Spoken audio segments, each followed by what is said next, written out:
कि ये हमारे मुल्क में जो अदालती निज़ाम राइज है, वक्तन फ़ौक़्तन जहाँ जब भी ज़रूरत हुई उनको ज़्यादा बेहतर बनाने में, ज़्यादा क्रेडिबल बनाने में, ज़्यादा बेहतर उनका फंक्शन करने के लिए रिफॉर्म्स होने चाहिए और होते रहे हैं। और रिफॉर्म्स आइन में तरमीम की वजह से ही आ सकते हैं, और आइन में तरमीम का हक सिर्फ इस ऑगस्ट हाउस को है, सिर्फ पार्लिमान का हक है कि वो आइन में, आइन के मुताबिक, आइन में दिए हुए तरीके के मुताबिक कि 2/3 अक्सरियत अगर मौजूद है तो वो आइन में तरमीम करे। जनाब स्पीकर, हमारे मुल्क की ये बदकिस्मती रही है कि हम बहुत सी अच्छी बातों को भी अपने सियासी इख्तलाफात की नज़र कर देते हैं।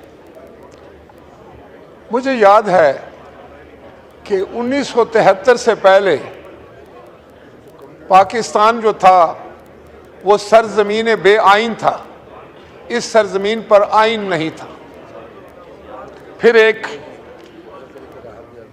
अवामी लीडर ने, एक जमहूरी लीडर ने इस मुल्क को आइन दिया जिसका नाम शहीद जुल्फ़िकार अली भुट्टो था।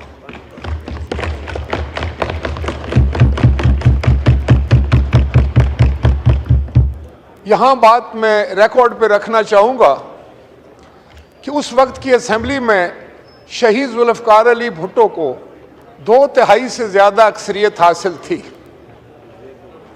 लेकिन उसके बावजूद उन्होंने ये कोशिश की कि कंसेंसस के साथ आइन लाया जाए। और मैं जहां शहीद जुल्फ़िकार अली भुट्टो साहब को खराजे तहसीन और अकीदत पेश करता हूं, वहां उस वक्त के मेंबरान असेंबली को भी, उस वक्त की अपोजिशन को भी, जिन्होंने इत्फाक राय से 1973 के आइन को पास किया और पहली दफ़ा पाकिस्तान को एक आइन मिला, एक मुतफ़िक़ा आइन मिला, एक ऐसा आइन मिला जिस पर तमाम मुकातबे फ़िक्र के लोगों को मुकम्मल इत्फाक था। ये यकीनन एक बड़ा मोइज़ा था। उस वक्त भी बड़ी पोलराइजेशन थी, बड़ी डिवीजन थी सोसाइटी में, सियासी तौर पर भी बड़े मामलात उलझे हुए थे, लेकिन शहीद जुल्फ़िकार अली भुट्टो की फ़हम फ़रासत और उनकी दानिशमंदी ने और उस वक्त के जितने भी अकाबरीन इस हाउस में मौजूद थे, उन सब की काविशों से और अल्लाह ताला की मदद से 1973 का आइन मंजूर हुआ, जिसकी अभी पिछले साल ही हमने गोल्डन जुबली मनाई थी। जनाब स्पीकर, ये भी एक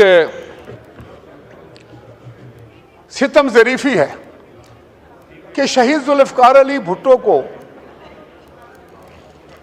फिर एक ऐसे मामलात में, ऐसे अंदाज से, ऐसे हालात से दो चार किया गया और मुल्क में फिर एक ऑटोक्रेटिक लीडरशिप हुई।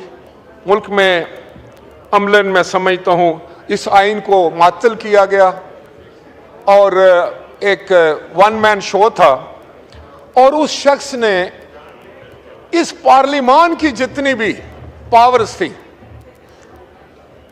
वो सब अपने ज़ात में मरकूज कर ली। जनाब स्पीकर, ये शायद हमारी नई नस्ल को ना पता हो कि 1973 के हवाले से ये आइन और ये पाकिस्तान का निज़ाम जो था वो पार्लिमानी जमहूरियत थी, पार्लियामेंट्री डेमोक्रेसी, और उस शख्स ने इस निज़ाम को यकसर बदलने की कोशिश की और तमाम ताकत जो थी वो अपने अंदर मरकूज कर ली, और सारी ताकत जो पार्लियामान के पास थी, जो आज आपके पास है, वो उस वक्त आपके पास नहीं थी। 2008 में ये ताकत इस पार्लियामान के पास नहीं थी। वो ताकत जो थी वो प्रेसिडेंट हाउस में थी और वो जनरल मुशर्रफ के पास थी। फिर उसी शहीद जुल्फ़िकार अली भुट्टो की अजीम बेटी मोहतरमा बेनज़ीर भुट्टो, जिसने आइन के लिए, जमहूरियत के लिए, पाकिस्तान की आवाम के लिए और इस पार्लियामान की बालादस्ती के लिए जदोजहद की, और वो जदोजहद करती हुई दुनिया से चली गई। जनाब स्पीकर, फिर ऐसा हुआ कि हम दो जमातें थी, पाकिस्तान पीपल्स पार्टी और पाकिस्तान मुस्लिम लीग। दोनों जमातें आपस में सख्त मुतारिफ थी, एक दूसरे की बात सुनने के लिए तैयार नहीं थी, एक दूसरे को जगह देने के लिए तैयार नहीं थी, एक दूसरे को का आर्गूमेंट सुनने के लिए तैयार नहीं थी।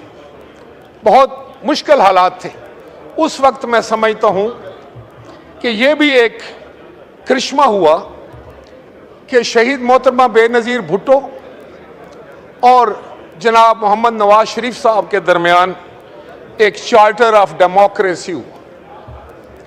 वो चार्टर ऑफ डेमोक्रेसी की बुनियादी वजह क्या थी कि जब आइन का हुलिया बिगाड़ दिया गया, जनाब स्पीकर, जब एक पावरफुल, एक ताकतवर शख्स ने 1977 के आइन का हुलिया बिगाड़ दिया, तो कोई भी असेंबली जो थी वो अपनी मुद्दत पूरी नहीं करती थी। जो 1985 में आए वो 88 में चले गए, 88 वाले 90 में चले गए, 90 वाले 93 में चले गए, 93 वाले 97 में चले गए और 97 वाले 99 में चले गए। कोई एक असेंबली भी अपनी मुद्दत पूरी ना कर सकी। गोया पाकिस्तान के अवाम में जब भी जैसे भी इलेक्शन हुए, पाकिस्तान के अवाम के मैंडेट का मजाक उड़ाया गया और एक ताकतवर शख्स या कुछ ताकतवर अशखास जो थे उन्होंने अपनी मर्जी के साथ मामलात को चलाने की कोशिश की और आइन बुनियादी तौर पर ना होने के बराबर था या उसका हुलिया बिगड़ चुका था। फिर क्या होता है? फिर 2008 आता है। 2008 में पाकिस्तान पीपल्स पार्टी जो है वो इस मुल्क में हुकूमत बनाती है। बड़ी थिन मेजॉरिटी थी, लेकिन जैसे कि उसका क्रेडिट मैं जनाब आसिफ अली जरदारी साहब को दूंगा, जिनको आज भी हम मफामत का बादशाह कहते हैं, जिनमें अल्लाह ताला ने ये सलाहियत रखी है कि वो तमाम लोगों को साथ लेकर चल सकते हैं, वो कंसेंसस बना सकते हैं। और उन्होंने सबसे पहला जो काम किया वो ये था कि जो ताकत, जो पावर्स इस हाउस की, पार्लियामान की, उस ताकतवर शख्स जनरल मुशर्रफ ने सलब कर ली थी, गसब कर ली थी, अपने अंदर मरकूज कर ली थी। उन्होंने वॉलंटरली तौर पर यह कहा, जनाब आसिफ अली जरदारी साहब ने खुद, उनको किसी ने नहीं कहा, उन्होंने खुद ये कहा कि मैं चाहूंगा कि पार्लियामान वो सारी पावर जो है वो वापस ले ले और वो पार्लियामान को हम मुक्तदिर करना चाहते हैं, उसका इक्तदार आला देखना चाहते हैं, उसको सोवरन बनाना चाहते हैं।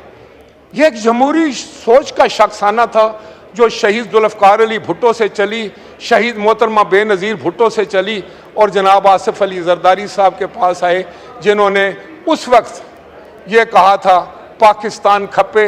ये पाकिस्तान से मोहब्बत की दलील थी, ये पाकिस्तान की पार्लियामान की अजमत पे यकीन की दलील थी, ये पाकिस्तान के अवाम की खिदमत की दलील थी। और उन्होंने कहा कि मैं सारी ताकत जो पार्लियामेंट की सदर हाउस में आ चुकी है, मैं वापस पार्लियामान को देना चाहता हूँ। और फिर इस 1973 के आइन से और भी बड़ा खलवाड़ हुए।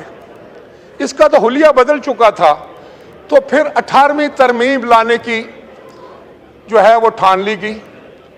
जनाब स्पीकर, ज़रा आप गौर फरमाएं, मैं अपने इन दोस्तों से भी, ये जनाब लीडर ऑफ द अपोजिशन बैठे हैं, मैं उनकी खिदमत में भी ये गुजारिश करना चाहूँगा कि उस वक़्त मुख्तलिफुल ख्याल जमातें थी। इसमें नेशनलिस्ट भी थे, मजहबी जमातें भी थीं, राइटिस्ट भी थे, लेफ्टिस्ट भी थे। इन तमाम मुख्तलिफुल ख्याल जमातों को, जिनके अपने अपने मंशूर थे, जिनका अपना अपना निज़ाम था, उनको इकट्ठे बिठाना और फिर उनको किसी तरमीम पर मुतफिक करना। और कोई एक तरमीम की बात नहीं थी, ये कोई 4-5 तरमीम की बात नहीं थी, ये तो 60% जो थे वो आइन को दोबारा दुरुस्त करने की बात थी, बहुत सारे मामलात को सीधा करने की बात थी। तो जनाब, ये अल्लाह का शुक्र है कि एक पार्लिमानी कमेटी बनाएगी। मुझे भी ये एजाज़ हासिल है कि मैं उस पार्लिमानी कमेटी का मेंबर भी था। मुझे ये भी एजाज़ हासिल है कि मैं चार्टर ऑफ डेमोक्रेसी का भी उस कमेटी का मेंबर था जिसने शहीद मोहतरम बेनज़ीर भुट्टो साहबा के साथ काम किया।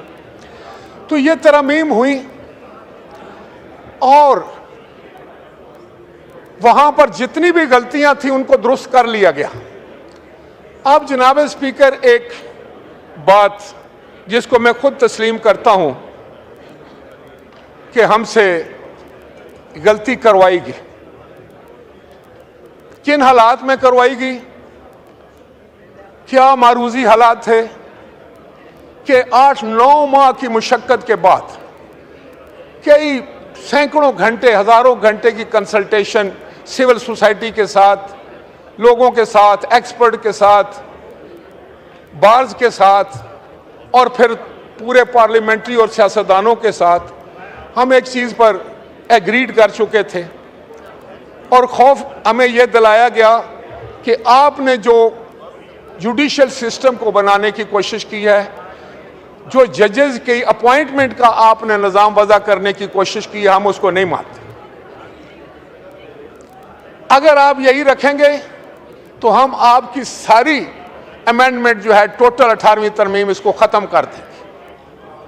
उस वक़्त अब तो मैं समझता हूँ कि शायद ये सही सोच नहीं थी, लेकिन उस वक्त ये था कि इतनी मुश्किल के साथ, इतनी अर्करेजी के साथ, इतनी दुश्वारियां जो है वो अबूर करके हम एक नतीजे पर पहुंचे हैं।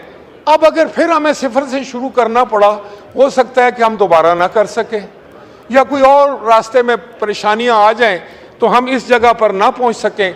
तो बहालत मजबूरी फिर 19वीं तरमीम भी मंजूर कर ली, वो अंडर एक ड्यूरस।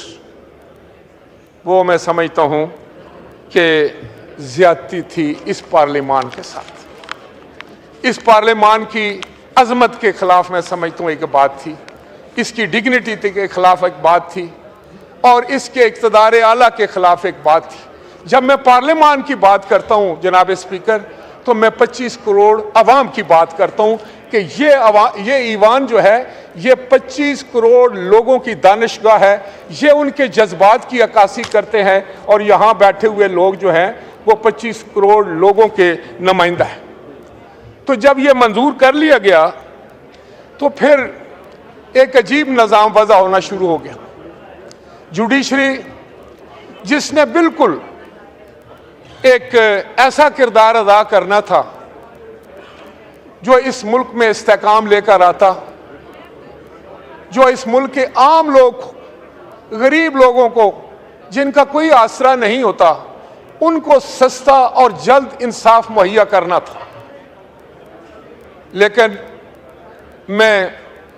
मुझे बड़े दुख के साथ ये बात करनी पड़ती है कि वो अदवार हमने देखे कि जब एक जज साहब, चीफ जस्टिस साहब जो थे, उन्होंने हर मुमकिन कोशिश की कि हुकूमत वक्त के सामने जो है वो हर किस्म की दीवार खड़ी किया जाए और उसको फेल कर दिया जाए, उसको काम न करने दिया जाए, उसके रास्ते में रोड़े अटकाए जाए। मैं खुद इस बात का गवाह भी हूं और मुझ पर भी ये सारी चीज़ें आजमाई गई। जनाब स्पीकर, एक वजीर आज़म को घर भेज दिया गया, बहुत सारे मामलात ऐसे हुए कि केसेस बना दिए गए और यहाँ तक हुआ कि मैं बतौर वजीर आज़म अपने दफ्तर में बैठा था तो टेलीविजन पे चल रहा था कि चीफ जस्टिस साहब ने वजीर आज़म को गिरफ्तार करने का हुक्म दे दिया। ये हालात, ये वो गैर यकीनी की कैफियत थी। इस दबाव में, इन मुश्किलात में, इन प्रेशर्स में जो है वह हुकूमत काम कर रही थी। उस वक्त हमारे ब्यूरोक्रेट्स को कहा जाता था कि आप आ जाएं, आईजीजी को और जितने भी आला अफसरान थे उनको सुबह अदालत में खड़ा कर लिया जाता था, उनको डराया धमकाया जाता था। यहां तक जनाब स्पीकर, हम तो बचपन से यही सुनते आए थे कि जजेस स्पीक थ्रू देयर, जो उनके डिसीजंस होते हैं, जो फैसले लिखते हैं, वो बात नहीं करते। लेकिन हमने ये भी देखा कि जजेस ने बाकायदा जो है वो उस वक्त तक काम नहीं करते थे जब तक मखसूस चैनल्स के लोग उनके कोर्ट में मौजूद नहीं होते थे, और वो झलकियां निकलती थी, और वो उनकी जितने भी रिमार्क्स होते थे वो टेलीविजन की जीनत बनते थे, वो हेडलाइंस बनती थी। तो गोया मैं समझता हूं कि इस हाउस से ज्यादा सियासत फिर उस हाउस में होनी शुरू हो गई। फिर आपने देखा कि एग्जीक्यूटिव के बड़े बड़े कामों को तो छोड़ें, टमाटर, डबल रोटी और इस किस्म की कीमतें और चीनी की कीमत और ये सब जो है वो भी उन्होंने अपने हाथ में लेने की कोशिश की। फिर इससे भी आगे मामला चला गया। एक जज साहब ने कहा कि इस मुल्क में डैम बनना चाहिए, उन्होंने डैम बनाना शुरू कर दिया, और फिर गाने लगे कि हम भी डैम बनाएंगे। और वो जो काम उनको करना था, जो लिटिगेंट्स थे वो रुल रहे थे, वो अगर उसके दादा ने कोई लिटिगेशन शुरू की थी, उसका पोता जो था वो भी वकीलों के पीछे जा रहा था, वो भी बूढ़ा होने को आ गया था और उसको इंसाफ नहीं मिल रहा था। तो ये जुडिशियल सिस्टम जिस वक्त इतना गलत हो जाए, इतनी उसमें कोई कज आ जाए, इतनी उसमें अगर मैं समझता हूं कि मुश्किलात आ जाएं, तो उसके लिए फिर रिफॉर्म्स जरूरी है। तो उस वक्त जब ये चार्टर ऑफ डेमोक्रेसी हुआ था, और उस वक्त की लीडरशिप शहीद मोहतरमा बेनजीर भुट्टो साहिबा का ये फरमान था कि जुडिशरी के जो ये इतनी पेंडेंसी है केसेस की, जो इतने हजारों लाखों केस जो हैं, और इतनी ज़्यादा आवाम जो है परेशान होती है, और सियासी केसेस ले लिए जाते हैं, आईनी केसेस ले लिए जाते हैं, तो मैं ये समझती हूँ कि ज़रूरी है कि उसमें एक आईनी कोर्ट बनाई जाए, एक कॉन्स्टिट्यूशनल कोर्ट हो जो ये मामलात अपने ज़िम्मे ले ले, और बाकी सुप्रीम कोर्ट और जो जजेस हैं वो अपना काम करते रहे। बहुत खूबसूरत आइडिया था, ये कोई आज का आइडिया नहीं है, ये पाकिस्तान पीपल्स पार्टी ने और पाकिस्तान मुस्लिम लीग एन ने ये अपने चार्टर ऑफ डेमोक्रेसी में लिखा था, और ये 2006 का वाकया जनाब स्पीकर, आज 18 साल है, और हम इससे पहले भी चार्टर ऑफ डेमोक्रेसी से पहले भी हम कॉन्स्टिट्यूशनल कोर्ट्स की बात करते थे, ताकि हमारा ये जुडिशियल सिस्टम ज़्यादा इफेक्टिव हो, ज़्यादा बेहतर तरीके से डिलीवर करे, और पाकिस्तान के अवाम को इससे फ़ायदा हो, पाकिस्तान के अवाम के लिए आसानियाँ पैदा हो। फिर मैं समझता हूँ कि आज वही सोच जो शहीद जुल्फ़िकार अली भुट्टो से शुरू हुई थी, जो बेनज़ीर भुट्टो साहबा तक, और फिर जनाब आसिफ अली जरदारी साहब, आज वो बिलावल भुट्टो जरदारी साहब जो है वही झंडा लेकर मौजूद हैं। खुदा के फजलो करम से एक नौजवान की आदत जिन्होंने जुडिशियल रिफॉर्म्स की बात की, और मैं अप्रिशिएट करूं, मैं खराजे तहसीन पेश करता हूं हुकूमत को, जनाब मियां मोहम्मद नवाज शरीफ साहब को, वजीर आजम साहब को भी, उनकी काबीना को भी, कि जिन्होंने भी इस ज़रूरत को महसूस किया, और बाकी तमाम जमातों को। जनाबे वाला इस मामले में फिर जनाब स्पीकर, मैं ये गुजारिश कर रहा था कि जब रिफॉर्म्स की फिर बात सामने आई, और उसकी बुनियादी वजह यह थी कि जजेस अपॉइंटमेंट एक मेजर इशू था जिस पे बड़े अरसे से बहस हो रही थी, और एक पार्लिमानी कमेटी बनाई गई आइन में, जो 19वीं हमारी तरमीम थी, कि एक parliamentary committee for the appointment of superior judiciaries. मैं उसका मेंबर रहा हूं जनाब स्पीकर।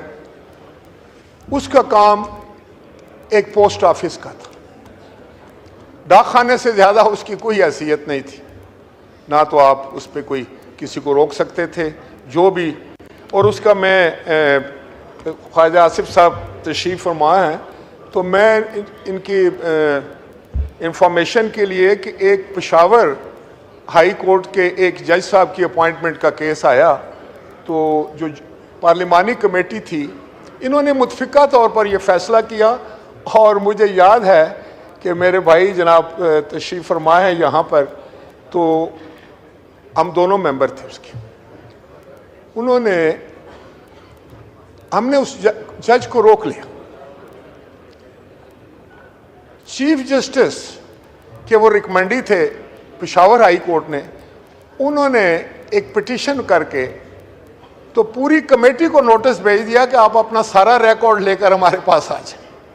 बहरहाल हम तो नहीं गए और हमने कहा कि नहीं, और क्योंकि कमेटी ने फैसला किया कि हम अपना रिकॉर्ड नहीं देंगे, हमारा इन कैमरा होता है और जो भी कमेंट्स होते हैं। लेकिन ये हैसियत पार्लिमान की, पार्लिमानी कमेटी जो होती है, इट इज़ ए पार्लियामेंट।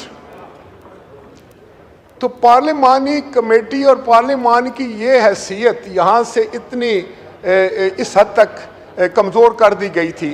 तो किसी ने फिर सच कहा था कि जुडिशरी इज़ बाय द जजेस, फॉर द जजेस एंड ऑफ द जजेस। तो फिर इन हालात में आप जुडिशल रिफॉर्म्स हैं उसको करना आज बस ज़रूरी था। और ये किसी की ज़ात के लिए नहीं है, ये कोई पर्सन स्पेसिफिक नहीं है। मैं आपको ईमानदारी से बात कहूँ, अगर पर्सन स्पेसिफिक हो तो शायद सबसे पहले तो पाकिस्तान पीपल्स पार्टी है जो नहीं मानेगी, मेरा कायद नहीं मानेगा, बिलावल भुट्टो साहब नहीं मानेंगे, और शायद हम सब ना माने, कोई भी ना माने। तो ये खालिस्तन इस वजह से था कि ये रिफॉर्म्स करने ज़रूरी है, और इस पार्लियामान को, जिसको आप मदर ऑफ ऑल इंस्टीट्यूशंस कहते हैं, इसकी हैसियत को बरकरार रखना था। लेकिन आज जनाब स्पीकर, दिलचस्प बात यह है, और मैं रिकॉर्ड पे लेना चाहता हूं कि कोइंसिडेंस देखिए, आज 18 अक्टूबर, और 18 अक्टूबर का वो दिन है जब कारसाज का वाकया हुआ था। उस दिन भी मैं अपनी शहीद कायद मोहतरमा बेनज़ीर भुट्टो साहबा के साथ उस ट्रक पर मौजूद था, और उस जमहूरी लीडर को उस दिन उसकी जान लेने की कोशिश की। हमारे 177 वर्कर्स ने शेरों की तरह अपनी जान दी। जनाब स्पीकर, मैंने देखा है कि जब धमाका होता है लोग दूर भागते हैं। पहली दफा मेरी आंखों ने देखा कि धमाका हुआ और लोग ट्रक की तरफ भाग रहे थे, अपनी शहीद कायद को के देखने के लिए भाग रहे थे, उसको महफूज करने के लिए भाग रहे थे। और ये था पाकिस्तान पीपल्स पार्टी का उस वक्त भी किरदार, और आज भी वही किरदार खुदा के फजलो करम से है कि हम जमहूरियत के लिए, आइन की सरबुलंदी के लिए और पार्लियामेंट की सरबुलंदी के लिए सब कुछ कुर्बान करने के लिए तैयार है। जनाब स्पीकर,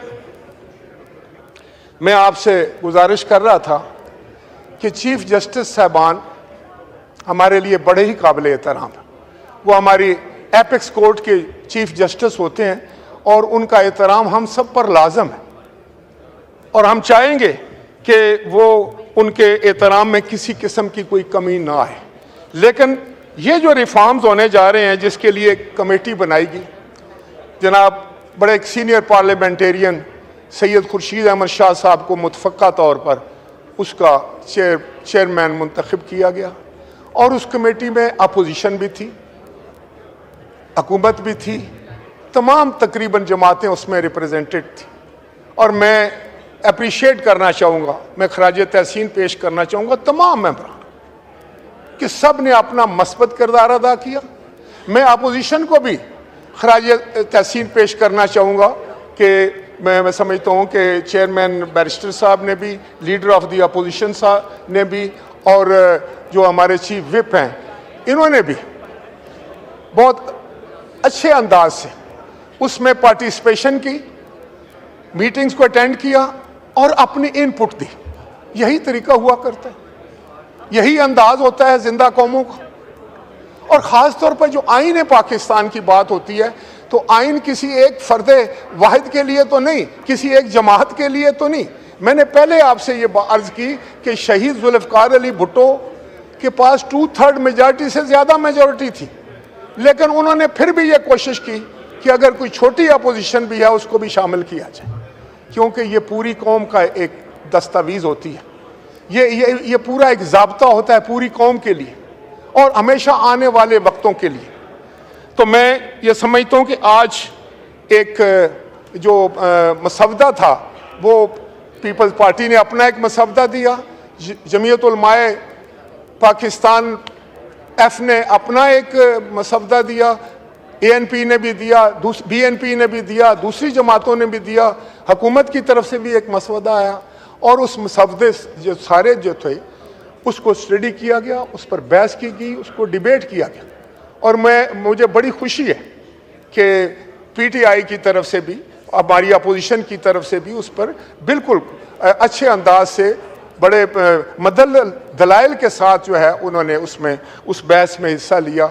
तो वो मामला अभी आगे चल रहा है और मुझे यकीन है शायद एक आध दिन में बहुत सारी मामलात पर जो है वो इत्फाक राय हो गया है। यहाँ मैं ये ज़रूर कहना चाहूँगा और मैं समझता हूँ कि आज पाकिस्तान का हर शख्स जो है इसको अप्रिशिएट कर रहा है कि हमारे नौजवान कायद जनाब बिलावल भुट्टो जरदारी साहब ने नहायत ही मस्बत किरदार इसमें अदा किया। उन्होंने बड़ी हिम्मत के साथ, बड़ी जुर्रत के साथ, बड़े होश के साथ, बड़े जज्बे के साथ, बड़े सब्र के साथ उन्होंने ये एक निज़ाम किया। वो हर बंदे के दरवाज़ा उन्होंने खटखटाया, वो हर शख्स के पास गए, हर लीडर के पास गए और उन्होंने, मैं समझता हूँ, हर मकातबे फ़िक्र के लोगों से कंसल्ट किया और उनके सामने ये केस रखा और उनमें बिल्कुल रिजिडिटी नहीं थी। उन्होंने कहा नहीं, जिसकी तरफ से भी कोई अच्छी बात आएगी वो हमें कार्व कर लेनी चाहिए और हमें ये तासुर नहीं देना चाहिए कोई एक जमात ये कर रही है या किसी एक जमात की ये बात है या सिर्फ हुकूमत की बात है। नहीं जनाब, ऐसा नहीं था। मकसद उनका ये था कि ये पार्लियामान की तरफ से हो, ये पूरे पाकिस्तान के अवाम की तरफ से हो। आज आप अपोजिशन में हैं, कल आप शायद अपोजिशन में ना हो, हमने उधर बैठे हुए, कल हम उधर बैठे हुए थे, आप इधर बैठे हुए। ये मामला तो चलते रहते हैं सियासत में और इसको मद्देनजर रखा भी नहीं जाता। ये तो एक लॉन्ग टर्म बात है। जो किसी ने सच कहा है ना कि जिनका लंबा सफ़र हो, जो लंबे सफ़र के मुसाफिर होते हैं, दूर के मुसाफिर जो हैं वो नज़दीक के झगड़ों में नहीं पड़ते, वो अपनी मंजिल को खोटा नहीं करते। ये तो डे टू डे बात है, कोई आप हमें कुछ बात कहेंगे, हम कोई आपको कह लेंगे, लेकिन बात तो ये है कि पाकिस्तान हम सब का है, ये 25 करोड़ लोगों का है। ये ईवान जो है ये बालादस्त है। ये अगर बालादस्त नहीं होगा तो फिर कोई भी बाइज़्ज़त और वो जो है काबिले, मैं समझता हूँ, एहतराम नहीं रह जाएगा पाकिस्तान में। आज हमने क्या बंदोबस्त करना शुरू कर दिया है, बदकिस्मती से दानिस्ता या दानिस्ता। आज हम अपने अदारों के जो है वो दर पे हैं, हम उनकी इज्जत और तौकीर कम करना चाहते हैं या हो रही है, हमसे गलती से हो रही है, 7 हो रही है। इन सब बातों को हमने देखना चाहिए। हमारी जुडिशरी जो है वो भी काबिल एहतराम, उसको भी मजबूत हमने बनाना है। बाकी जितने हमारे कौमी इदारे हैं उनको भी मजबूत हमने बनाना है। और लेकिन ये जो पार्लियामान है, यहीं से सारे सूते फूटने, यहीं से आइन ने बनना है, यहीं से कानून ने वज़ा होना है, यहीं से सारा कुछ निकलेगा, यहीं से वज़ीर आज़म निकलते हैं, यहीं से लीडर ऑफ द अपोजिशन निकलते हैं, यही वो मंबन है, यहीं से वज़ीर बनते हैं। कोई और मकाम तो नहीं है, कोई और जगह तो नहीं है। यहीं पाकिस्तान के 25 करोड़ लोगों की सोच होगी, दिस वे और दैट वे, डिवाइड की उस तरफ या डिवाइड की इस तरफ। मैं समझता हूं कि ये इसको हमने बड़ा रिलीजियसली लेना चाहिए। हमें बड़े सोच और फिक्र के साथ, मैं समझता हूं कि इस मामले को देखना चाहिए। जातियात से बाहर निकलना पड़ेगा, पार्टी पॉलिटिक्स से भी बाहर निकलना पड़ेगा। जैसे मैंने गुजारिश किया था, आज वो हालात नहीं है। आप एक दूसरे के या हमारे इतने मुखालिफ नहीं है जितने हम और PMLN थे जिस वक्त चार्टर ऑफ डेमोक्रेसी हो रहा था। लेकिन उस वक्त याद रखें, जब चार्टर ऑफ डेमोक्रेसी हो गया तो फिर असेंबलियों ने अपनी मुद्दत पूरी करनी शुरू की, फिर मैच्योरिटी आनी शुरू होगी सियासत में, फिर एक दूसरे को बर्दाश्त करने का हौसला पैदा होना शुरू हो गया, जो पहले बिल्कुल नहीं था। हम एक दूसरे को देखकर जो था हमारा पारा उबल जाता था, हम गुस्से में आ जाते थे, हम कांपने लग जाते थे गुस्से में एक दूसरे के सामने आते हुए। हाथ में लाना तो बाद की बात है, लेकिन रवादारी की ज़रूरत है। इस मुल्क को प्यार की ज़रूरत है, इस मुल्क को मोहब्बत की ज़रूरत है, इस मुल्क को इस्तकामत की ज़रूरत है। इस मुल्क को हमारी एक दूसरे से जो रिश्ता है वो ऐसा होना चाहिए कि हम अपोजिशन करें। अपोजिशन का काम ही तनकीद करना है। जब लीडर ऑफ दी अपोजिशन सख्त तकरीर करते हो तो ये उनका हक है, क्यों ना करें, वो उनको करनी चाहिए। लेकिन लीडर ऑफ दी अपोजिशन को मैं ये भी बता दूं, एग्जैक्टली आपकी सीट पर शहबाज शरीफ साहब खड़े थे और कोई बात हो रही थी कि हिंदुस्तान में जो कश्मीर की हमारे मुसलमान सियासतदान हैं, उनको उनके ऊपर बड़े जुल्म के पहाड़ तोड़े जा रहे थे। तो उस वक्त के वजीर आज़म आपके जो लीडर हैं, उन्होंने फरमाया कि कश्मीर के मुसलमानों को दीवार से लगा दिया गया है। तो शहबाज शरीफ साहब ने खड़े होकर कहा, वो तो दीवार से लगा दिया गया है, आपने हमें दीवार में चुन दिया है। ये हालात थे उस वक्त भी। लेकिन मैं समझता हूँ कि आज जो माजी गुजर गया उससे तो सबक लेना है, वो सबक लेकर हमने आगे निकलना है। आज 18 अक्टूबर है। 18 अक्टूबर को एक बहुत बड़ा सान्या हुआ इस मुल्क में। 177 हमारे वर्कर्स की मैयतें पहचानी नहीं गई। वो जाकर गड़ी खुदा बख्श अपनी कायद के मज़ार के ज़ेर साया जो है वो दफन हुए। ये बड़ी कुर्बानियां हुई हैं इस जमहूरियत के लिए। हमने तो एक आग और खून का दरिया देखा है जिससे हम लोग गुजर कर आए। हमने वो भी देखा है कि किस तरीके से कोड़े बरसते हैं, किस तरीके से लोगों के घरों को तबाह किया जाता है, किस तरह से लोग अपने आप को आग लगाते हैं, किस तरह से किले से चीखें बुलंद होती हैं, किस तरह लोगों के बच्चे जो थे वो यतीम होते थे, किस तरह लोगों को फांसी पर लटकाया जाता था। ये सब चीज़ें हम देख कर आए। अब हम चाहेंगे, शायद मैं ज़ाती तौर पे इसलिए कि एक लंबा सफ़र था जो तय करके यहाँ तक पहुँचाऊँ, मैं चाहूँगा कि अब इस मुल्क में आशती हो, अमन हो, इस मुल्क में मोहब्बत और प्यार हो, इस मुल्क में एक ऐसी सियासत हो जिसमें एक दूसरे की इज्जत और तकरीम हो, इसका मुंह ना नोचा जाए, एक दूसरे का चेहरा ख़राब ना किया जाए, एक दूसरे के किरदार को इतना ना ख़राब किया जाए कि लोग नफ़रत करने लग गए। आज वक्त की ज़रूरत ये है। कौमें बहुत आगे जा चुकी हैं। जो हमसे बहुत बाद में आए थे लीडर ऑफ दी अपोजिशन साहब, वो हमसे बहुत आगे निकल गए। आप भी जानते हैं, मैं भी जानता हूँ। अब किसकी गलती थी? मेरी थी, आपकी, इनकी, जिसकी भी थी। अब उसको दफन करें और एक नई सुबह का आगाज़ करें। और मैं मुतासिर हूँ आपकी जिस कंडक्शन से। आज मैं समझता हूँ डोगर साहब ने बहुत खूबसूरत बातें की। आज इनके सामने भी वो मसवदा रखा गया। इन्होंने बोला कि इस मसवदे पर मैं ज़ाती तौर पर हूँ, लेकिन मुझे कंसल्ट करना है, लीडरशिप से भी पूछना। बड़ी अच्छी, सही बात है, ऐसे ही करना चाहिए। लेकिन एक ऐसा मसवदा सामने आ चुका है जो छोटी मोटी तब्दीली की बात सबको काबिल कबूल है। हमें हंसी खुशी एक दूसरे से मुस्कुराते हुए इस जो तरमीम है, जो तरामीम है, इनको मंजूर करना चाहिए। मैं समझता हूँ कि ये इस पार्लियामेंट की बालादस्ती के लिए, इस पार्लियामेंट की इज़्ज़त के लिए, इसके वक़ार के लिए, इसकी डिग्निटी के लिए और पाकिस्तान के लोगों की आसानी और सहूलत के लिए बहुत ज़रूरी है। बहुत शुक्रिया जनाब स्पीकर।